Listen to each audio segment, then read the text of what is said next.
All right, tonight's GOhioCast podcast, we're going to be talking to the leadership at USA Ohio Wrestling in the state of Ohio. We're going to talk to the leadership. We're going to do quick intros since I don't normally have this many people on.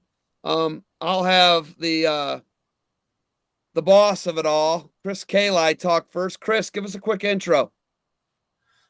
Chris Kali, I'm state chairman for Ohio for the last, Hello. I'm in my 25th year, and it's been a great experience, and it's really grown. I'm really happy to be here, and great to be with all these new people. We got new faces on the board this year, and me and Mary, I guess we're the anchors right now. But it's a great experience, and I think it's going to be fun for these kids.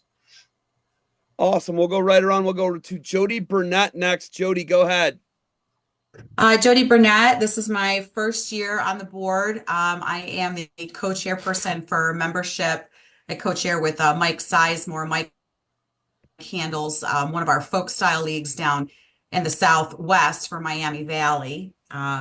So that's my position. I'm excited. I've been a parent along the way. I've been a coach's wife along the way, and it's been really fun to get on the board and work to always get better because we're growing so much in this. So it's just fun to try to stay on top of that. Coach Gilmore. Go ahead, Coach Gilmore.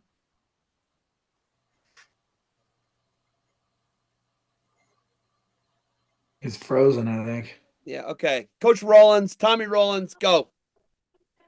Tommy Rollins, I'm involved with our fundraising efforts with USA Ohio.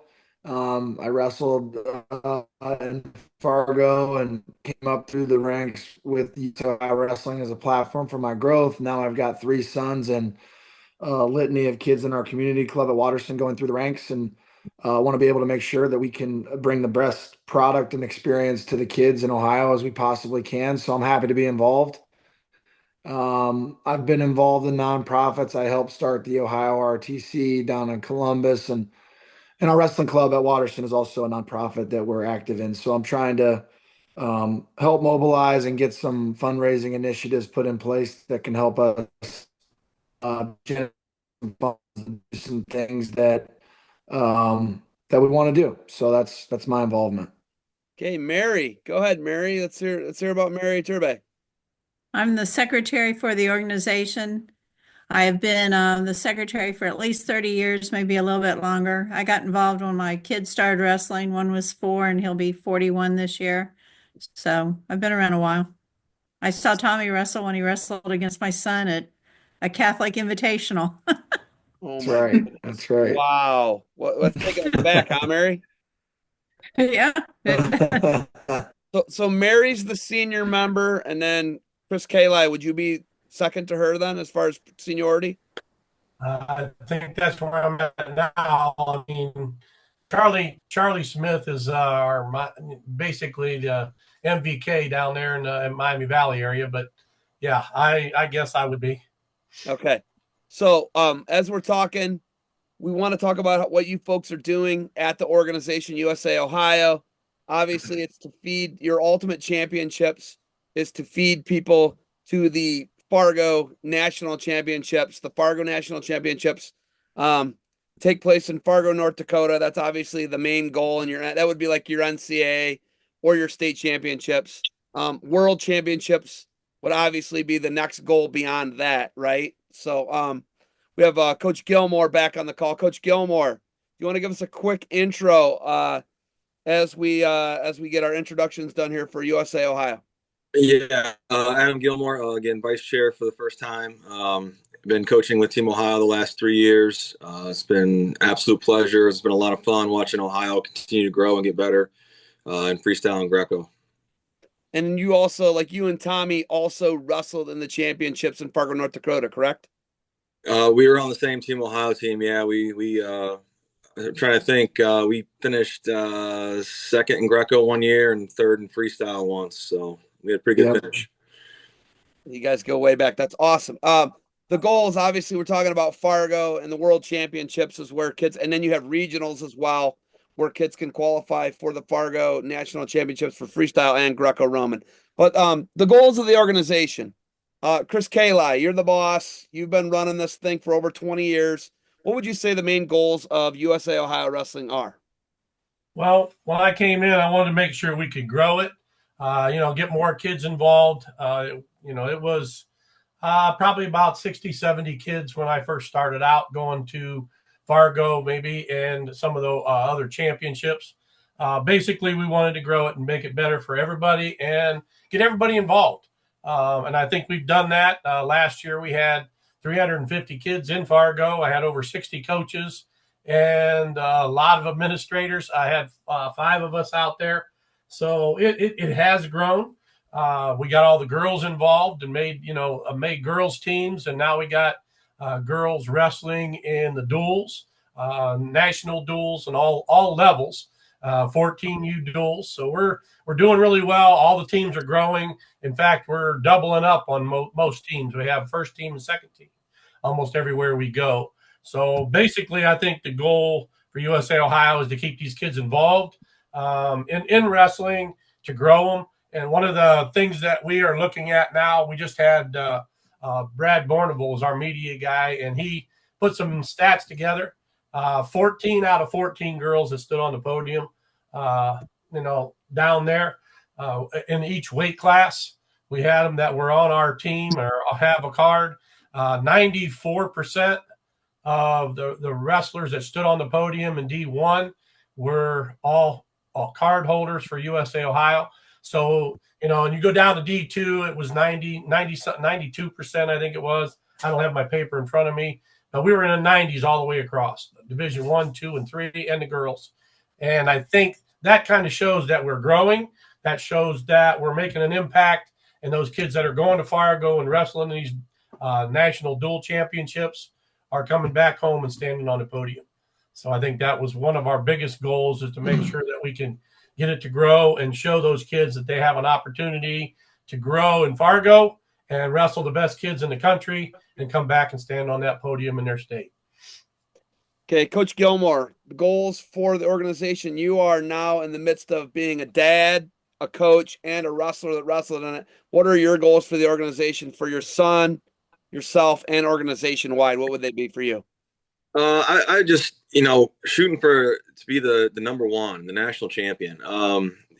Getting these dual teams together. Freestyle's been close to winning it the last couple of years. We're getting Greco going again at the dual level. Continue to see that succeed and improve. But just try to be that team out at Fargo that finishes on top. 16U, we're always competitive. Juniors can be a struggle sometimes, just because you have some of our best kids. They're graduating seniors. They're going to their colleges to train, and they don't always go out to Fargo. So that can sometimes be a challenge for us at the junior level. But just trying to get as many of of Ohio wrestlers to come out to Fargo and get to the top.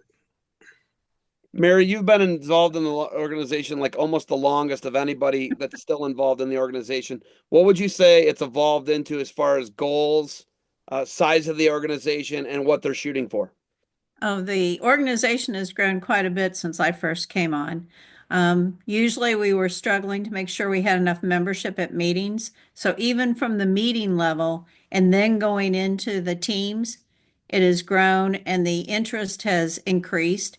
I think more people are involved now than what they were before. I think the goals are probably the same, to be number one and to grow the organization, but I think the enthusiasm and the group that's together now does a better job of pushing that forward, and they get involved. It's not, oh, we should do this. It's, let's do this now, and here, I'm going to do this. So they actually step up and do the work more. Tommy, you've been involved in the organization for over 25 years now, obviously as a wrestler, coaching, and now as a dad. How many Fargo titles did you win, Tommy? I won 4 Fargo titles. And then how many of the stop signs do you have like laying around in boxes in your attic? I don't know. I think they're at my parents' house, but I think 8 or 9 or 10 or something like that. 8 or 9 or 10? Can't nail it down. Yeah. Okay. Yeah. Okay, so your goal obviously was to win every year. We know that, but how much do you think the organization pushes forward the college recruitment of wrestlers, boys and girls? You were a D1 coach, you're a D1 All-American national champion. How much does the recruiting for USA Ohio push forward the careers of student athletes into the next level of college, any level? Yeah, I think first and foremost, I think that the Olympic styles and the Fargo movement, if you will, and the World Team Trials in Vegas and those events is really where the Olympic dream manifests itself for a lot of kids. And college coaches want kids that are maniacal about the highest level of wrestling. And the highest level of wrestling, despite popular belief in the United States, is freestyle and Greco-Roman. So when you have kids that are attracted to that experience and they want to go up and stay in some dorms in Fargo, North Dakota in the middle of July and have big giant mosquitoes bite them and compete for, national titles in a style that they're learning. I think that that says a lot about their passion for the sport. So, in my opinion, a college coach only views it as an extreme positive. And if they're not choosing to participate in those events, in fact, I think maybe it says something about um, how far they want to go and do they want to go to the end of the earth to see their potential. And so these college coaches, especially at the really elite level, are looking for that kid that just wants more and more out of themselves as much as possible. And I think the Fargo experience, to me at least, really signifies that for these kids all over the country for that matter. And so, on a personal level, I tell my kids and also the kids that I coach that, if you're not doing freestyle and Greco, you might as well not have ambition beyond high school. So it's really, to me, walks a parallel path with all the goals that people should have long term. Okay, before I let the newbie Jody speak on her, I guess what she sees going on here, I have to preface that I introduced Jody to her husband, which she may curse me, may love me for. I'm guessing it's a mixed bag. So if you hear me talk to Jody a little differently, that's what I want you folks to know. I introduced her to her husband, and that's how she got sucked into all this. And I feel terrible sometimes, but most of the time I don't. But sometimes I feel good about it. Sometimes I feel bad. I don't know. It depends how it goes. But Jody, your experience, you're an outsider looking in, right? You have a Yeah. son that won a Fargo title, but you're an All-American in field hockey, in NCAA Division One field hockey. What has this been like for you to see the mission statement, see your son be able to reap the benefits of USA Ohio, and see the places that wrestling's taken him? What do you think USA Ohio has done for, you and your family? Well, I really motivated my son to do freestyle. Obviously, my husband did as well, but freestyle and Greco were big to us because we knew it was a good way for him to be on the mat in the off season. So he started at Bantam. I mean, he was 6, 7 years old wrestling at these tournaments, sometimes having no one to wrestle, but just being around it. So we approached it. It was a fun way for him to still love the sport and a fun way for him to be on the mat to get better in the off season. And then it just went into other things. It just helped him be a better folk style wrestler. I mean, he's had a lot of success on the mat. I truly think because of the off-season wrestling, and that's what we tell all of our wrestlers at our clubs and our high school program is, hey, even if you don't compete, just get on the mat in the off-season. This sport is a marathon. We see a lot of kids get burned out. We see parents do crazy things with their kids at younger ages. But freestyle and Greco is just a different approach for them to have more fun, and to, I don't know, it's a relaxed season. I just feel there's less pressure for the kids. So it gives them a lot of opportunity. My kid's been able to see the country. Hopefully, he'll get to a point where he's going to be able to see the world because of the sport.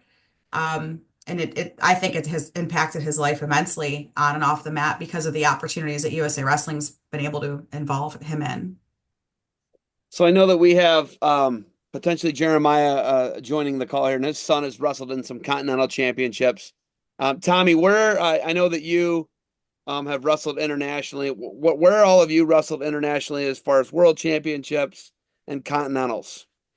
I would say just first of all, I think that I used to think a college scholarship was the greatest perk that wrestling could ever give you. But when I got to be on the national team and travel the world, to Jody's point, it's an incredible experience. So I was fortunate enough to travel to 26 different countries for 8 years when I was on the national team, and was in India, Brazil, Russia a million times, all countries in Eastern Europe, the Middle East, Iran, Turkey, Azerbaijan, all of the Western European countries, some Central American countries. I went to Australia. So I really truly got to see the world in a way that um, left an indelible mark on my perspective in life, not just wrestling. And so tremendous experience. And those are things that I think these kids aspire to have. I know my oldest son's trying to do well in Vegas so he can be on a Pan American team, and they get to go to Guatemala should he qualify. And I think that's something that he's really curious about doing, is going to another country. So it's, the USA wrestling experience, which obviously USA Ohio is behind, is really, something that's worth getting behind. And that's why I'm involved on the fundraising side. Is I mean, time is my enemy right now, but if I can find the time to be committed to, promoting that perspective, I just think that's really inspirational. There's a lot of people that care about young developing kids to experience those things, and I'm hoping we can bring some visibility to that. Coach Gilmore, did you get to travel any internationally, or is your son yet? No, I didn't get to travel internationally, nor has my oldest Kale. But we've seen a lot of the country, been in a lot of states, met a lot of awesome people, build those relationships that back in my high school days that I still see these guys coaching their kids, and you bump into them at tournaments, at regionals, at Fargo. It's pretty cool experience. So yeah, obviously traveling and being able to see the country, obviously, and then see the world, for that matter, is huge. It is qualification season, right? We have qualifiers coming up all over the corners in the central part of Ohio. We have regionals coming up. I know there's one in Indiana. I know there has been one in Brockport forever. But where does the schedule start? Where can we expect to start seeing Greco and freestyle and girls qualifiers for Fargo's for the state championships? And when is the state? When are the qualifiers? Who's got me on the schedule? Who knows the schedule? Who's got it lined out? Who can talk about the schedule? I can. Mary, I love it. Talk to me about the schedule for USA Ohio. Okay, the first qualifier is April 5th at Dublin Kaufman. And we go around, we hit the 5 regions of the state, so the 4 corners and then the central.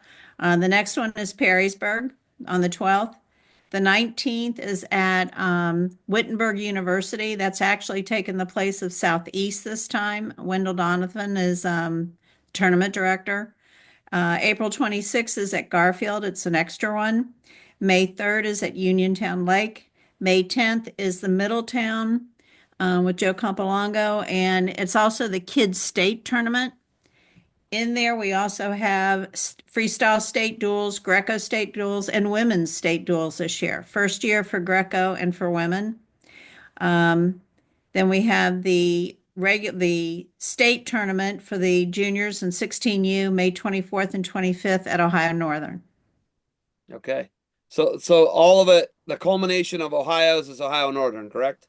Correct. Okay. So Southeast, like Athens area, essentially, that moved up to Wittenberg? It did for this year. A lot of the refs don't like to go down to Southeast. There isn't usually a big draw. They do get people from like Moeller in the Cincinnati area come down to that tournament lots of times, but not all the time. Some of the Southwest kids will go to one qualifier just to go. Lots of times it's the one closest to them or the very last one of the season. So, And Chris Kayla, do you go to all of the qualifiers that you can make it to?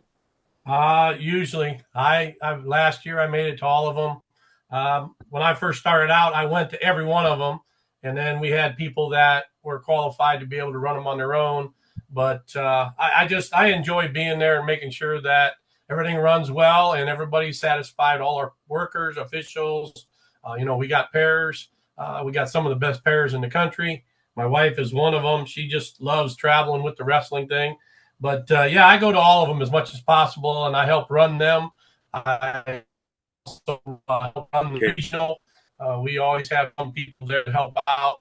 And that regional, by the way, is moved from Indiana to Louisville, Kentucky this year for the next 2 years. So that's where our central regional will be. And then, of course, I help out in Fargo, and then I go to the duels. I work this year. All the girls' national duels will be in Indiana, Fort Wayne. So I was already asked to work that, so I'll be announcing out there. I did get to work the NCAAs this past weekend in Philadelphia, and that state chair from Pennsylvania invited me out to work those. And I do work the 14U national duels, and they'll be in Pennsylvania again. So when people call, I'd like to make sure that Ohio's there. And that's the whole key is some face, somebody. I drag as many people as I can to make sure Ohio's seen. And I think that helps us in every way. Is Brockport still hosting their regional that they've had forever? Yeah, they still got one up in that area. I took my nephew Ian Miller to Brockport, and he wrestled a guy named James Green in the finals of Brockport. And it was the only time he ever beat James Green. James Green beat him like a savage at the NCAA tournament twice. I was embarrassed, but the only time that he ever beat James Green is when I was coaching with a camera. So it's not a big deal, not a big deal. We got the job done once against James. James, I hope you're watching this because I always had to interview James after he beat Ian Silly at the NCAA tournament. So we got him once. We got him once the first time, but and it was freestyle too. So James obviously won some world medals, and now he's a coach at Nebraska who had a great year. So yeah, I always loved the Brockport one, and I think I took a really savage beating from somebody at Brockport too. So as a wrestler, so do you guys like the makeup, Tommy? Where do your boys? How many qualifiers do your boys go to, or do they just go to a regional? We go every qualifier game. I think the only one that we skip is the one that's during the Vegas tournament. Obviously, because we're out in Vegas for the 15U World Team Trials, and I think we're going to stay back for one this year and train in preparation for Vegas. But with the exception of that, we'll be at Kaufman, Akron. We got kids in our club that'll be at every single one, and we're big proponents of going to all the qualifiers, both styles, get on the mat, scrap, have fun, and enjoy it. So yeah, we'll be heavily involved in all of them. Coach Gilmore, where do you make your sons go? We hit all the qualifiers. We'll be at Vegas again this year, so we'll miss the Garfield one. But other than that, we'll be at all the qualifiers. Nothing beats experience. It's crucial. We have some high level kids wrestling at these qualifiers, and some of them stay close to home. So when you travel the state and you go to the different corners, you'll see different competition. So it's important to have. And as a coach, we're always looking at creating those dual teams and seeing people and getting the best guys we can for these teams. So it's important to be there to see these guys compete. Jody, where do the Burnett's end up? Are they just at all of them? Is it just like a shotgun approach? What do the Burnett's do? Yeah, we kind of divide and conquer. So because we have 2 locations, so I think we usually hit all of them but one. Again, because of Vegas usually falls in there. Our coaches and our kids are training specifically for that event, so we usually hit all but one of them. And we definitely make sure our kids are going to our central regionals, especially the younger kids. There's sometimes a little bit more opportunity for them at the central regionals than at the state level. So that's good for them because we want to get them to their Fargo, right? Their kids national. That's a big deal. It's great experience for them to get that tournament in. So just try to hit up as many as you can because the season is real quick and there's not a lot of opportunities. So you got to just cram it in and scrap, just like Tommy said. That's what it's about. Well, now it's moved too from Indiana. I know the Indiana one was closer to you at Perrysburg with within 2 hours, right? Yeah. Now So it's the long journey. Now it's gonna be like 5-6 hours, isn't it?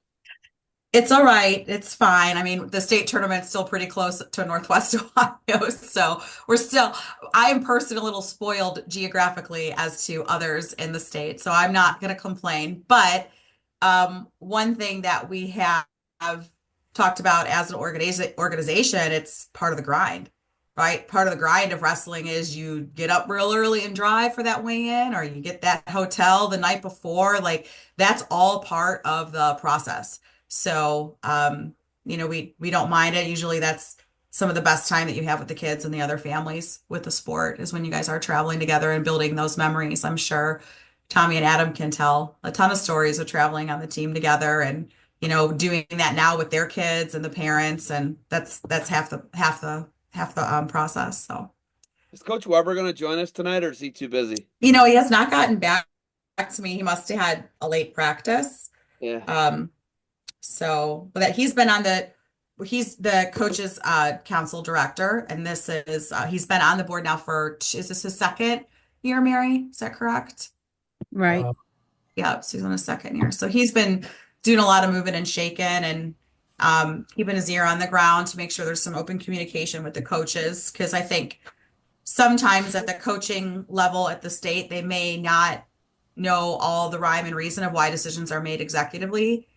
So he's been really working on some transparency and helping kind of bridge communication back and forth. That's been a big goal of the organization, I think, over the last year. So doing things like this, getting out to OAC, bridging the gap between folk style and freestyle season, just finding different ways to be more involved. And then, being open to change because our membership has just skyrocketed and our women's membership has gone up so much that it's actually forcing us to restructure our entire coaching. So that's something that, we're looking at as a board and, different things are coming in to be voted on. So how can we best support the duals and the team leaders and nationally and making sure that the girls have what they need as well? Because it's grown so fast that it's been hard to keep up with. So just trying to keep it moving and shaking for them.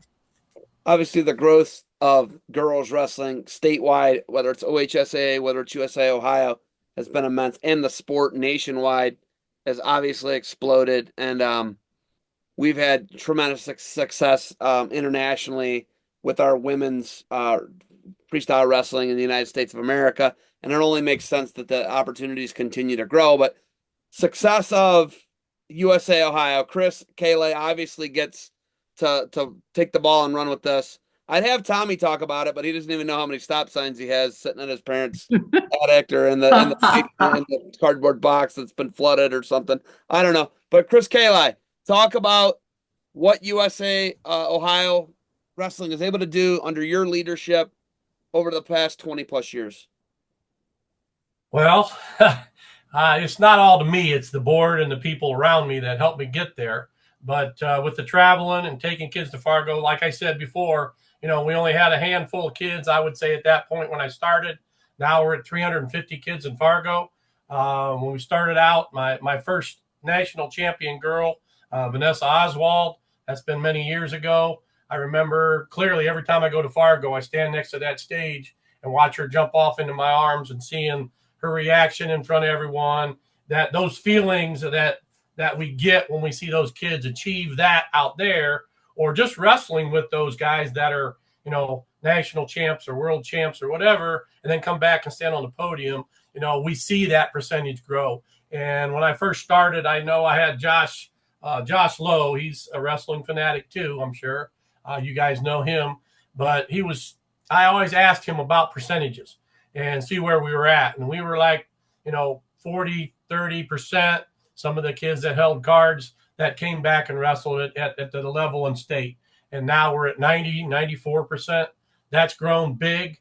Trying to get events into Ohio is the other thing. We used to run the university tournament here in Akron.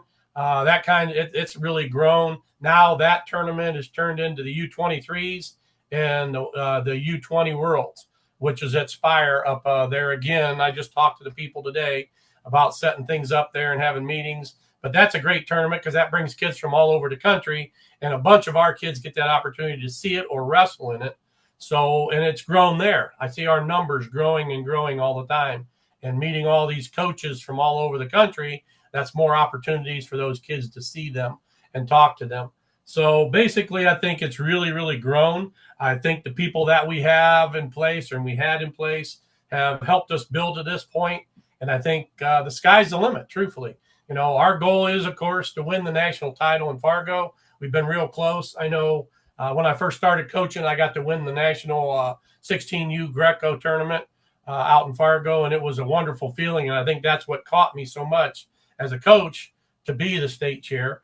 And now seeing what we're doing and seeing those kids achieve those goals and seeing the look on their face and them coming back and seeing them down at the state tournament, just like I did this past year.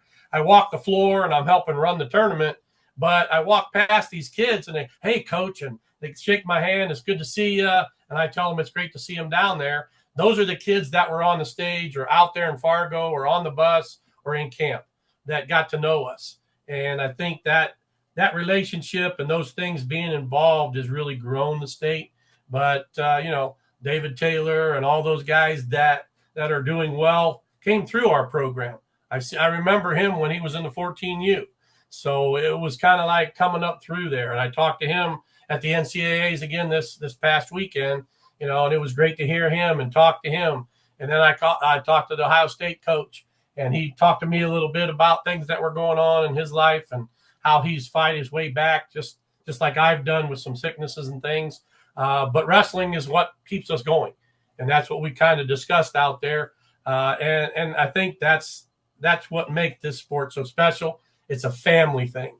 Whether you're opponents or your friends, that grows together. It doesn't matter when you wrestle together and you see each other, on across the mat or on the mat, and you walk off the mat and you're friends and you relate to their families. So wrestling's just one great big family, is what I'm saying, all over the country.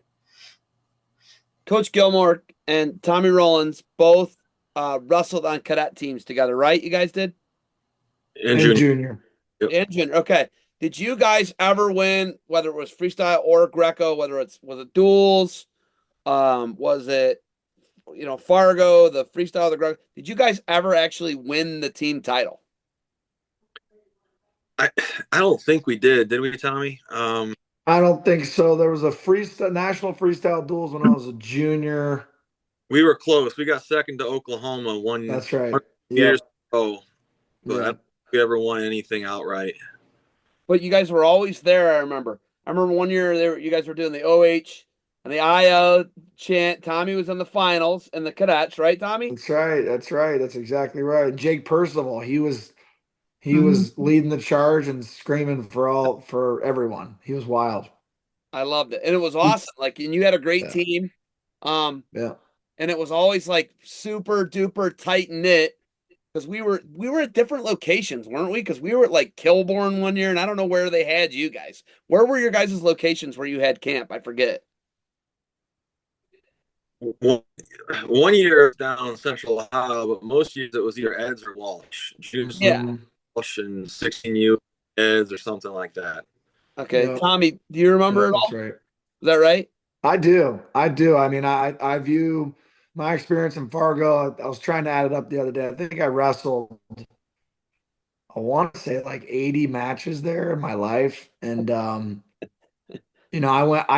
had every experience in Fargo. I went 0-2 in Fargo, and I was able to win Greco and freestyle. So every experience in Fargo you could think of, I've had, and it really was formative in my development as a wrestler, for sure. I mean, every bit as much as OHSA, if not more. So, it left a big mark on me in a positive way, and I'm very grateful for the Fargo experience.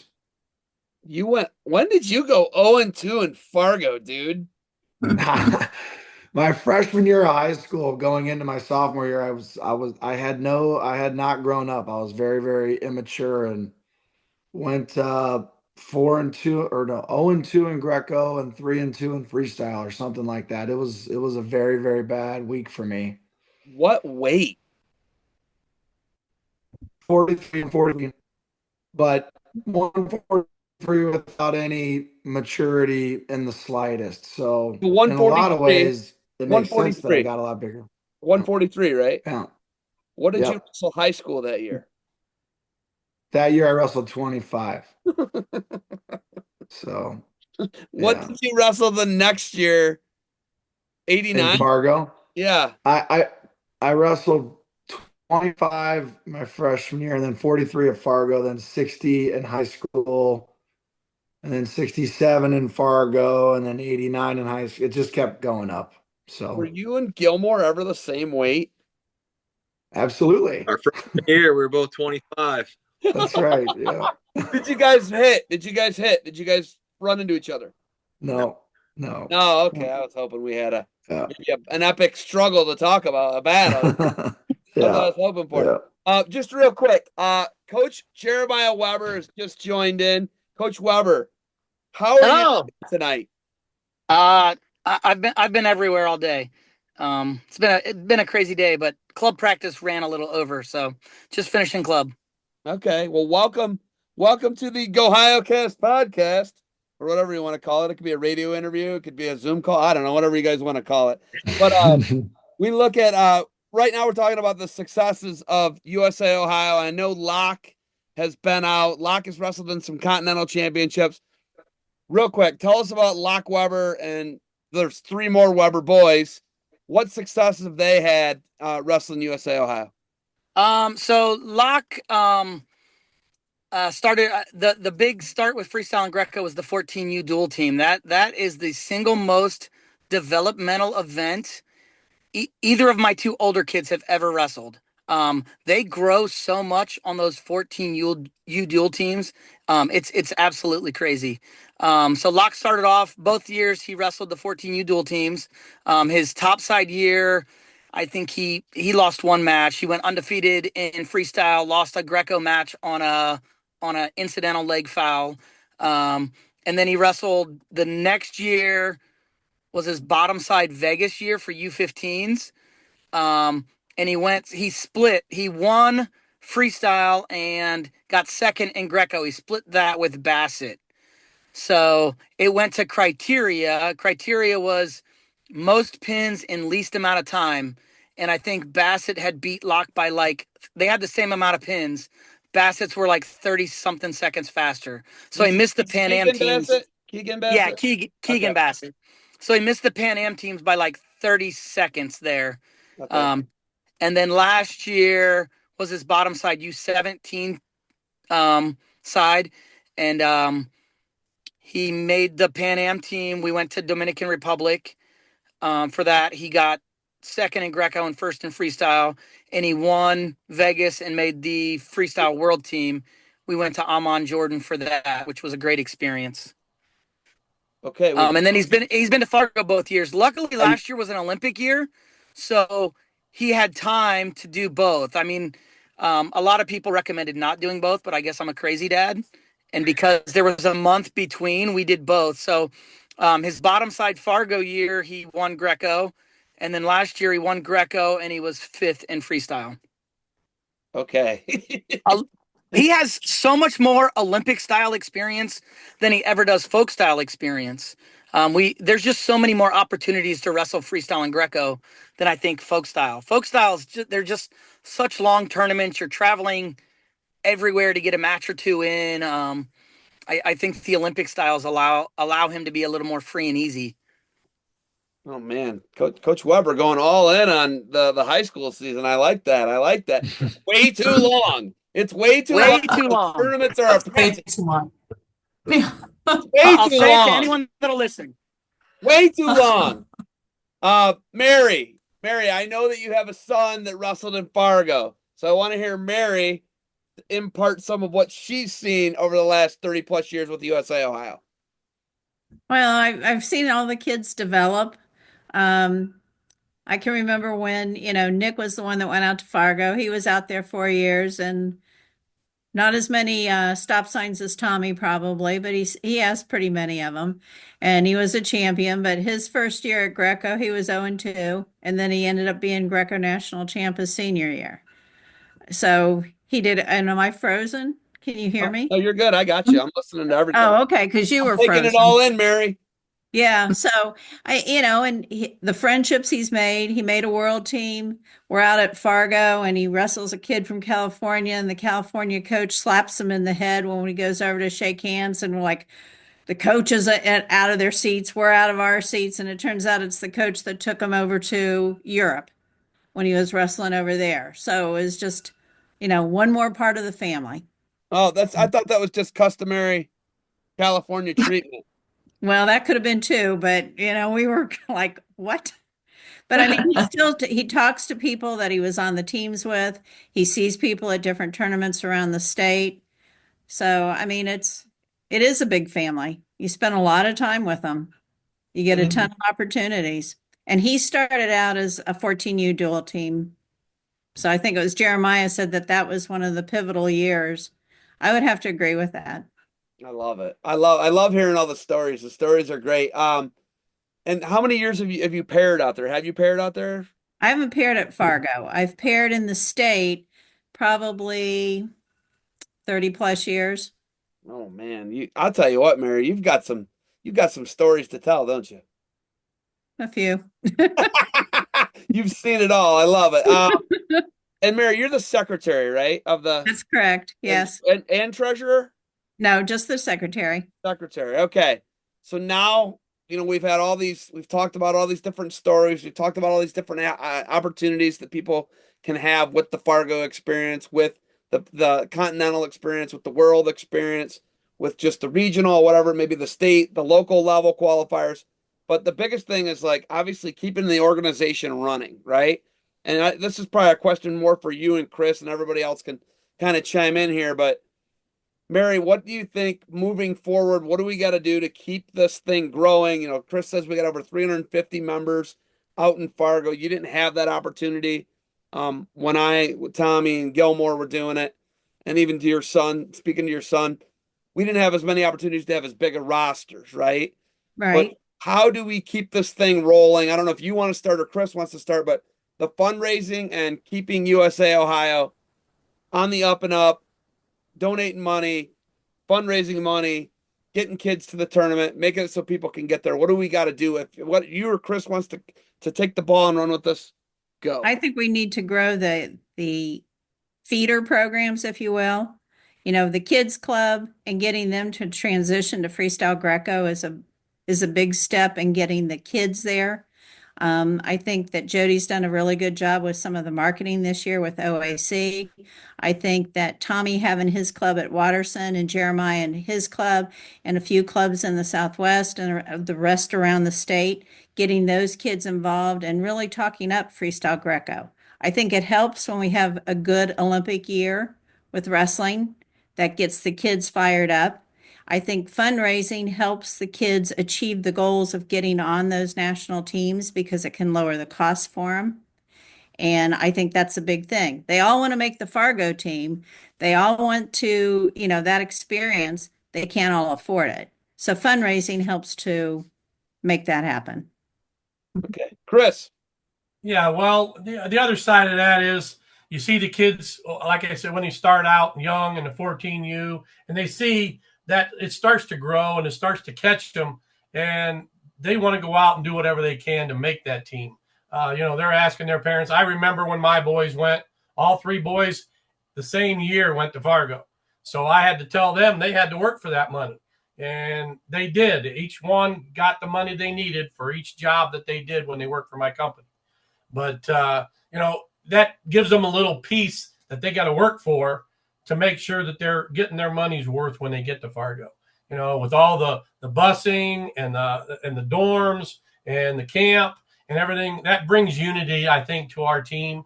A lot of states, like I said, I talk to a lot of state chairs all the time. Pennsylvania doesn't even have a camp, basically.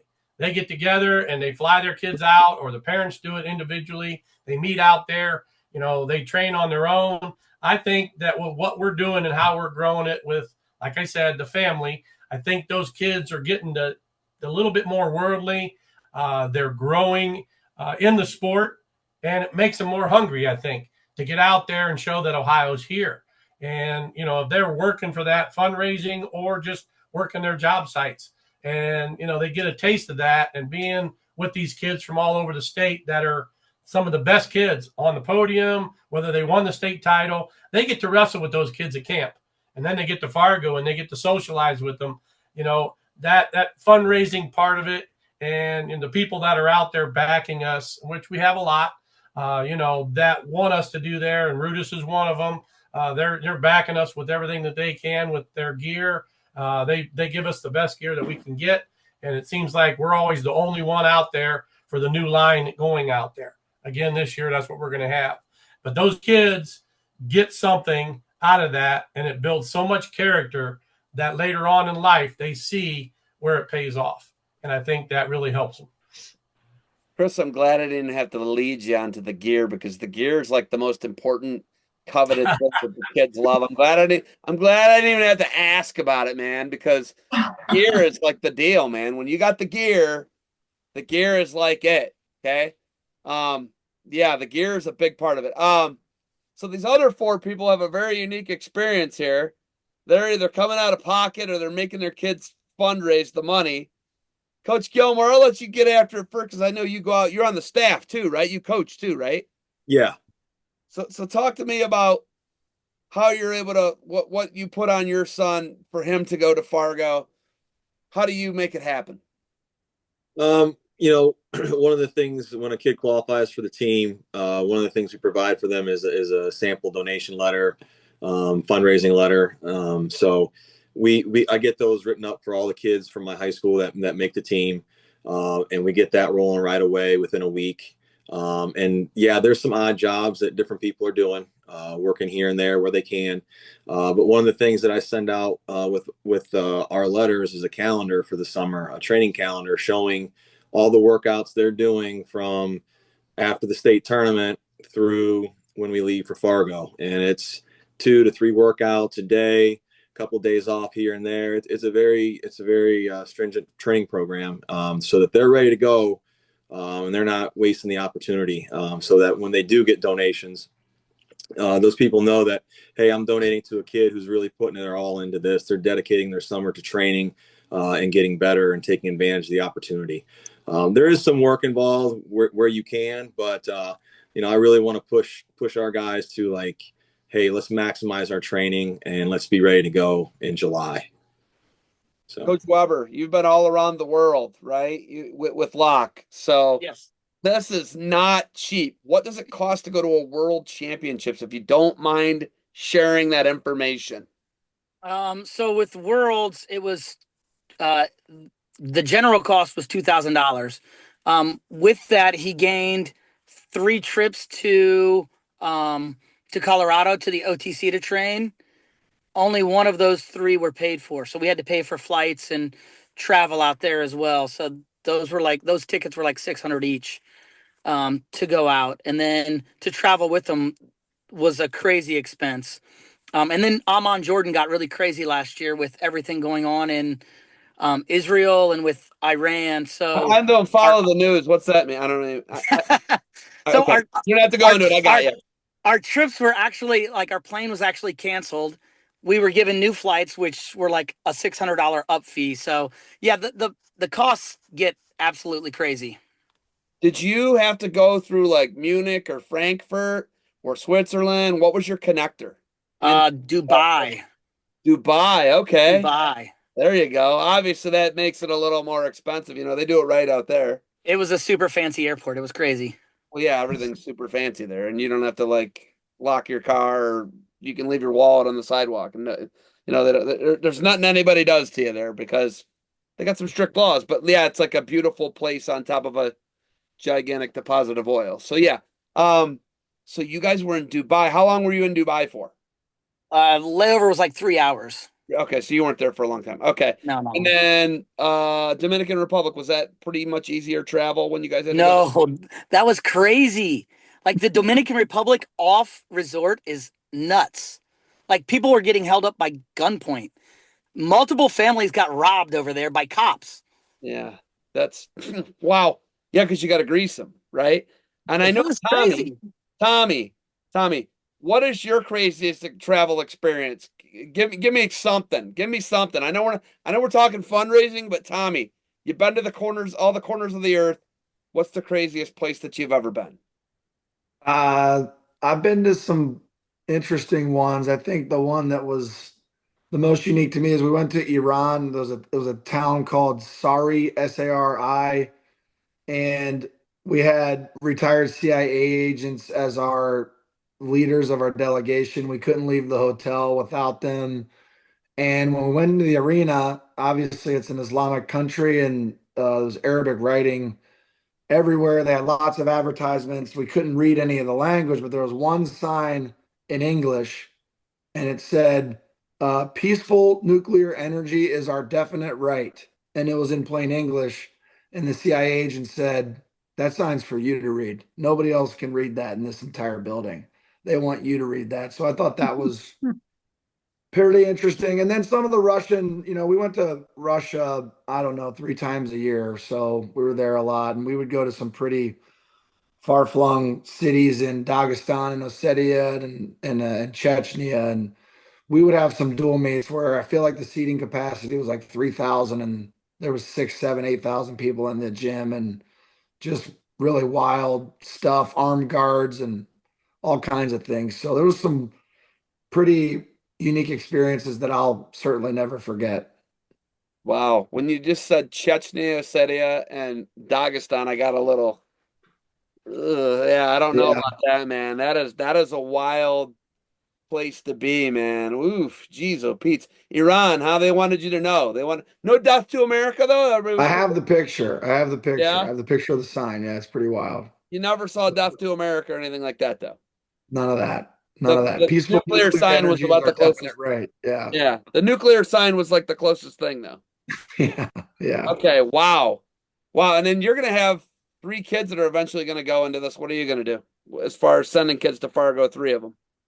Well, we have a lot, in our program, we probably have, I don't know, average of 6 to 8 kids that'll go to Fargo every year, maybe a little more when it gets running good here. But we have a system in place. We tell the kids that, hey, you know, if your parents can pay for it, great. If they can't, that's okay too. But either way, the thought of enlisting your community, your dentist, your doctor, your neighbors, local businesses, your parents' employer, whatever it might be, that the experience of explaining what it is that you're doing, the goals that you have, how you need that type of support in order for you to continue to achieve your goals, you'll learn very quickly that a lot of adults want to be a part of your journey. They're proud to be a part of your journey. They're happy to support you. And when you go to Fargo, you're not just representing yourself anymore. You're representing a lot of people that are supporting you on that journey. So we put our kids through that process and then we have them write thank you notes and some of the people that help out our kids, we go to lunch with them and it's really a good and wholesome experience, not much different than people who want to give to the Ohio RTC or Nittany Lion Wrestling Club. They're certainly they want to give to help the teams win, but they also feel like they're a part of something that's bigger than themselves, a very special mission, if you will. And so I think that same thought process resides in the kids going to Fargo. So our kids have been successful in enlisting their community and getting their community to support their trips. And I'll be doing the same with my kids.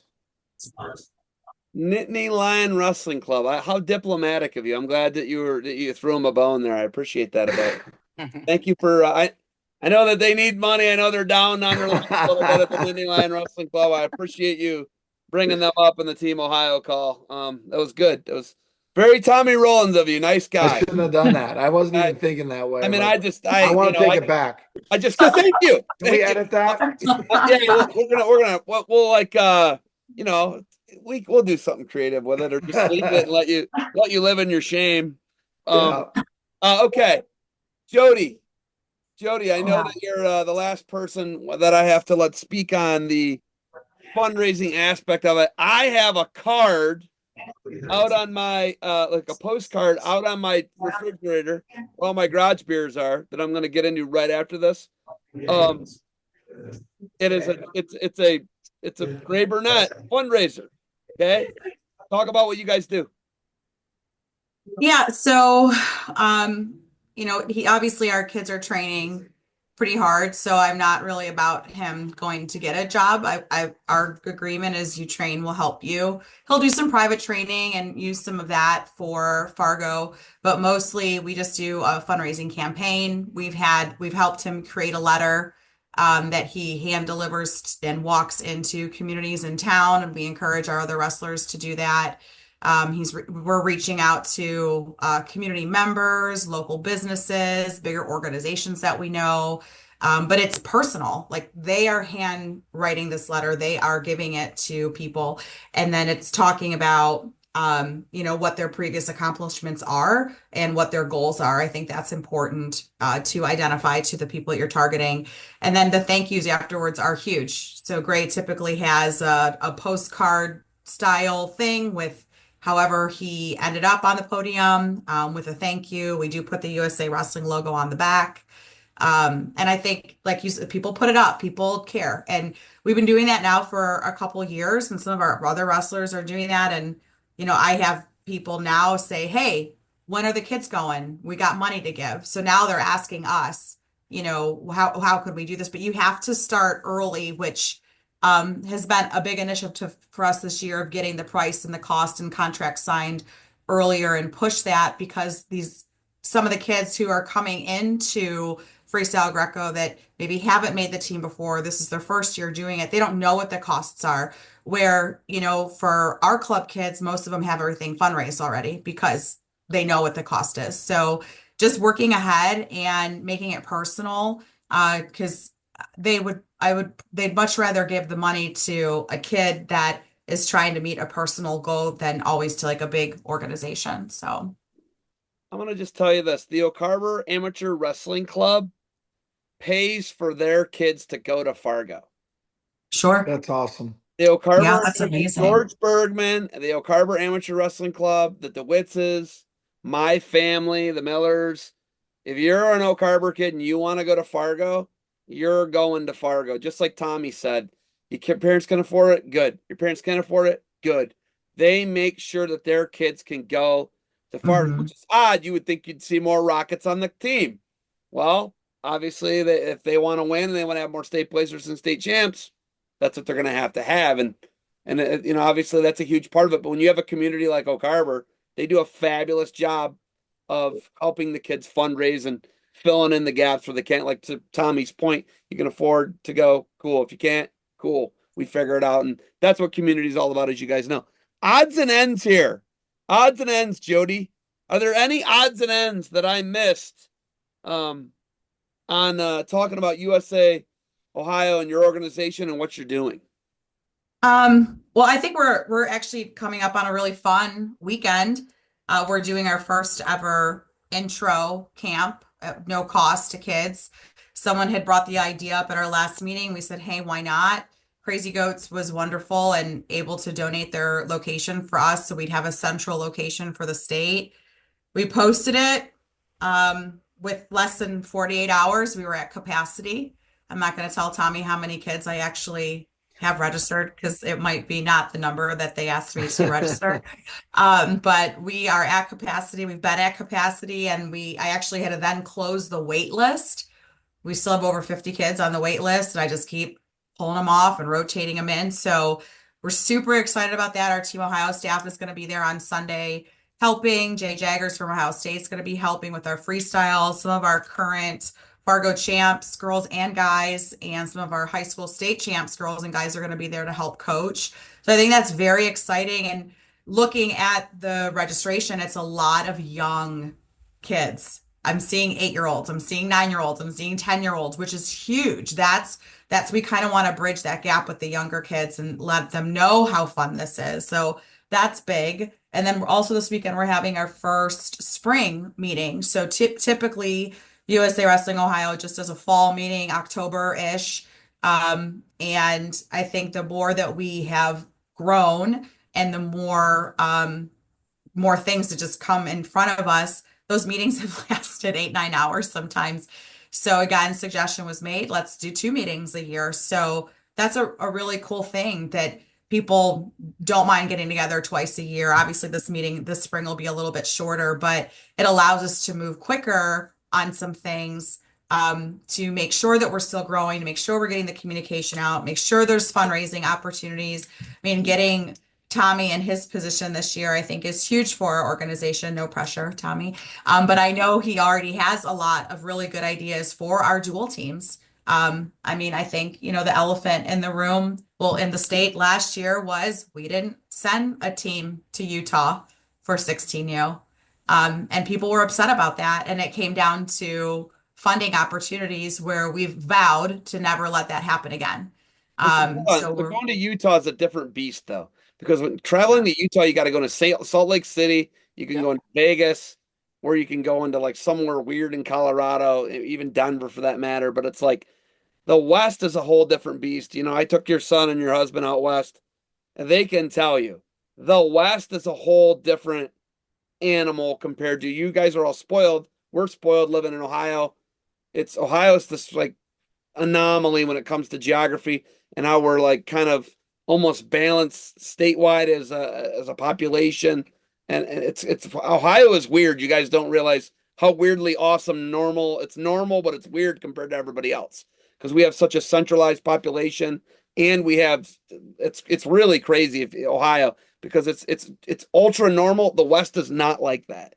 It is massive and it is expensive to travel out there. So I got to Mhm. defend. I got to give a little leeway there. Utah, first off, come on, come Yeah, on, that um, was it is an interesting come on. location. Okay, Yeah. but yeah, we don't want that to happen again. Obviously, as an organization, you guys Yeah. don't want that to happen again. But come on, Utah, come on. I want to go to Utah. I love Red Rocks. I love going to Moab, Utah. I love Canyonlands. I love all these places. But the average bear in Ohio doesn't know anything about those, right? So yeah. But yeah, odds and ends. Coach Gilmore, you got any odds and ends for me? Anything else? No, I think you covered a lot of it. Like I said, we're looking at getting that 16U team out to Utah. Juniors switched to Milwaukee for the first time in a long time. It's been out at Tulsa. Drivable, normal place. Got it. Okay. Yeah, yeah. In one day, too, we Gotcha. can Yeah. have them in one day. And Chris already talked about the girls. They're all at one place, one time this year for duels. So I think that's a Where's good that thing. at? Where's girls at? The Pennsylvania, girls, isn't it? the girls are going to be in Indiana. Oh, they're Indiana. Indiana? Okay. Yeah, Oh, they're okay. in. Let me look here real quick. Girls will be. Westfield. Yeah, Looks like Westfield, it's Indiana. Westfield. What is Westfield? Is that what is that Indy? Is that what It's north of Indianapolis, just north. It's it's about Indy? Okay. 45 minutes north of Indianapolis. Yeah. I was just at Indy for the NCAA D2s. It was pretty awesome. It was at the state fair and it was like the festival thing where they have swimming, indoor track, and wrestling. It was kind of cool. Indy obviously can, and the Big Ten basketball is going on at the same time. So Indy, Milwaukee, Utah. Okay, I got it. Hey, Chris, I know you're not making the locations up. I get it. But Yeah. I Chris, fight for them. Let me tell you, we fight all the time. We bid on the junior duels. We didn't get it. We wanted down in Columbus or Cincinnati area. We had a couple places there. We tried to get it up in Cedar Point with their new facility. We're going to bid on it every time we can. We're going to do our best that we can get it around here, like we did for the U20s and the U23s. We're going to try to keep things coming this way. But I do want to throw some things out there. Mike Matton has been one of our team leaders in putting those dual teams together, the boys teams, and now we got the guys down in the south putting the girls teams together. So we have some good people in place. Sean Andrews, Dane Johnson, and those guys are doing a great job with the girls. So, but we have won national titles in the duels. And in fact, we won 2 years in a row with the 16U. And Mike Matton and that group and Adam, I'm sure you guys were part of that when they won the national duels out there. But we've won many, many dual titles since I took over here, and I'm not taking that credit, but we have built these teams because when I first started, we really didn't have any dual teams. It was kind of a stale area, and then we started growing again. So, and now we're filling 2 and 3 teams, which is awesome. So Mike Matton and those guys that are running the duels, doing a great job. I just wanted to put it out there that, Ohio is growing and people want Ohio in their places to wrestle. They want to see what we got. California Mike Matton. Shout out to California Mike Matton. I think he's going to start getting California politics. He's going to move out to the Bay Area and retire and watch Stanford wrestling for the next 4 years. So shout out to California Mike Matt, and he's my guy. I do appreciate what Mike has done for Ohio wrestling. Guess 3 out of 4, at Michigan was okay, but hey, yeah, Mike had to spread his wings and go to California. Good for Mike.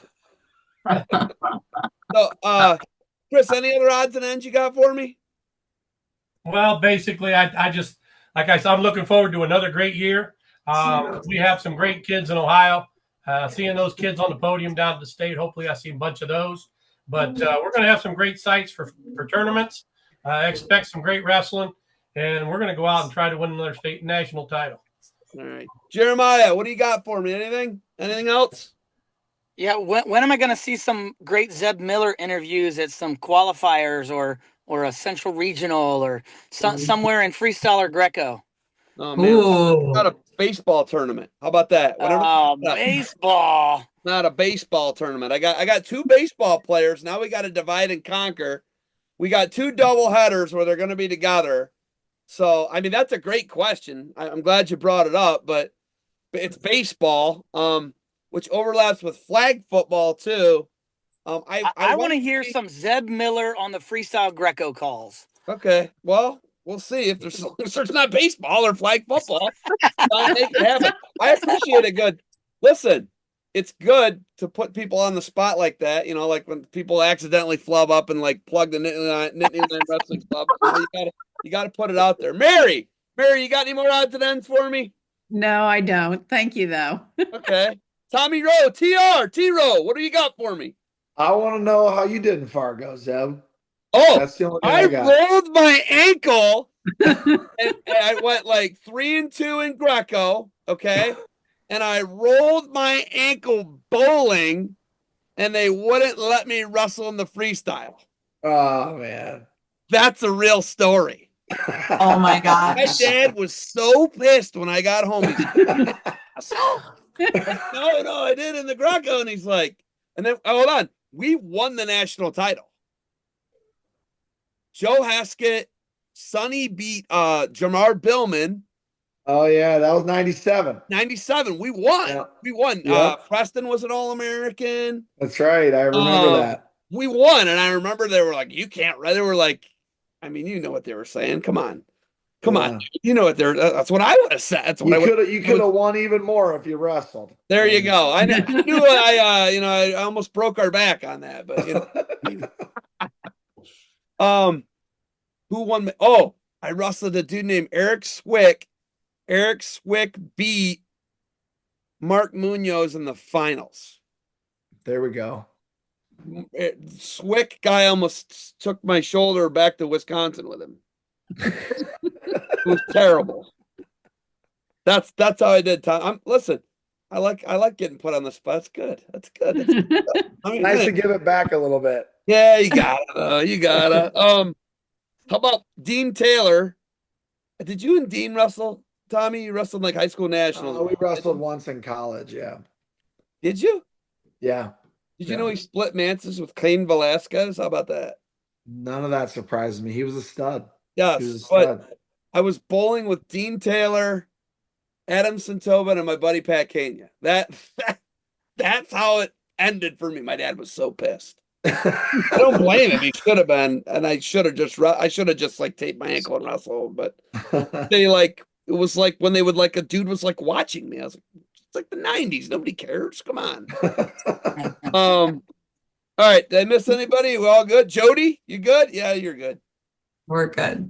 You're good. Well, you know what, Jody? We're not good because nothing would be complete if everybody couldn't see your hair how it used to be. Oh my gosh. There you go, folks. There you go. That's Jody and I in the late 90s. Look at that hair. Look at her hair. It was unbelievable. Look at the tight curls. I love the tight curls, man. They're unbelievable. He gets mad. Zeb gets mad when my hair is not Bring curly. it back, Jody. Hey, Gets mad. you folks stick around. Thank you for the time. Check out USA Ohio Wrestling. Hey, can we get a website? Yeah, absolutely. What USA Wrestling-Ohio.org. All right, that'll do it for tonight, folks. Stick around. Thanks for the time.